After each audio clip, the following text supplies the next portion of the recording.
6.3 지방선거를 60여일 앞두고 대구시장 선거판이 요동치고 있습니다. 더불어민주당 김부겸 전 총리가 출사표를 던졌고 국민의힘은 컷오프된 주호영 의원의 무소속 출마 여부에 관심이 쏠리고 있습니다. 황상현 기자가 배종찬 인사이트K 소장과 함께 관련 소식 분석해드립니다.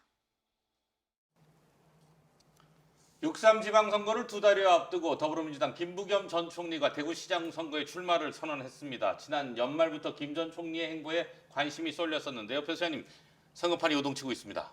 그렇습니다. 이게 이럴 수밖에 없는 것이 정말 예상치 못했던 일이죠. 그럼에도 불구하고 중도가 요동치고 있는 것이고 또 여당 효과도 있습니다. 다른 사람이 아니라 김부겸 전 총리가 이제 출마를 한다는 것이거든요. 그리고 지금 여기에 굳건한 수성을 해야 되는 국민의힘은 오히려 갈등과 충돌이에요. 공천 때문에. 말 그대로 역대 유례를 찾아볼 수 없는 이른바 대구 파장이 벌어지고 있습니다. TBC가 김 전 총리 출마에 맞춰서 여론조사를 실시했는데 국민의힘 경선 후보 6명과의 김 전 총리와의 양자 가상 대결에서 김 전 총리가 15% 이상 다 앞서는 것으로 나왔어요. 이 같은 결과는 어떻게 보세요? 그렇게 나올 수밖에 없죠. 왜? 김부겸 전 총리는 이른바 여당 후보로서 또 지명도도 매우 높죠. 그러면서 이른바 밴드웨거닝을 하고 있는 것이고 반대로 국힘의 경우에는 후보 자체가 결정이 안 됐어요. 그리고 공천 파장은 계속 지속되고 있고 그러다 보니까 지지층들도 결집이 안 됐고 중도층은 다 떠나버렸고 지금 상황에서는 그만큼 국민의힘은 곤혹스러운 상황이 되고 있습니다. 지금 말씀하셨는데 이제 국민의힘 후보가 결정되면 1대1 구도가 되면 실제로 선거판이 달라질 것이라는 관측도 있어요. 워낙 보수의 심장이라고 하니까 그때는 실제로는 박빙의 싸움으로 봐야 할까요? 그럴 수 있죠. 종이 한 장 차이일 겁니다. 그런데 전제 조건이 있어요. 두 가지.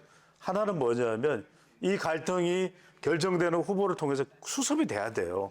그리고 혁신하는 그 정당의 모습을 변해달라는 목소리에 묵묵부답하고 있는 것이거든요. 그 전제 조건, 결집을 할 수 있느냐, 결정되는 후보 중심으로 또 하나가 뭐냐면 당은 변신할 수 있느냐, 혁신할 수 있느냐, 이게 중요한 전제 조건이 됩니다. 자, 또 하나 관심사가 양자 구도로 갈 거냐, 다자 구도로 갈 거냐인데 그래서 사실은 컷오프된 주호영 의원의 행보에 관심이 쏠립니다. 이 부분은 어떻게 보세요? 그렇습니다. 첫 번째로는 실제로 그럼 그럴 가능성이 있느냐, 그 가능성은 열려 있죠. 하지만 현실화될 것이냐, 그건 쉽지 않아요. 배신자들 소리를 들을 수밖에 없을 것이고 자칫 잘못하면 여기에 한동훈 전 대표까지 가담이 되면 이른바 호동연대 여기까지 나오거든요. 국민의힘은 또 공천 도돌이표를 할 수도 있거든요. 다시 경선을 처음부터 다시. 그러면 또 이건 뭡니까? 그만큼 혼란은 어떤 결정이 내려지든 혼란은 불가피해 보입니다. 자, 이런 가운데 이분 얘기를 해야 될 것 같아요. 국민의힘 이정현 공천관리위원장을 포함한 공천관리위원 일괄 사퇴했습니다. 그리고 장동혁 대표는 4선 중진의 박덕흠 의원을 새 공관위원장으로 내세웠고요. 어떻게 보세요? 공천의 3대 원칙은요. 저는 이 공천의 3대 원칙을 이정현 전 공관위원장이 배신했다. 첫 번째로는 기준이고 두 번째로는 공정이고 세 번째로는 혁신이에요. 그런데 그럼 컷오프한 것에 대해서 다수의 후보들과 지지층들이 또 당원들이 공감해야 되거든요.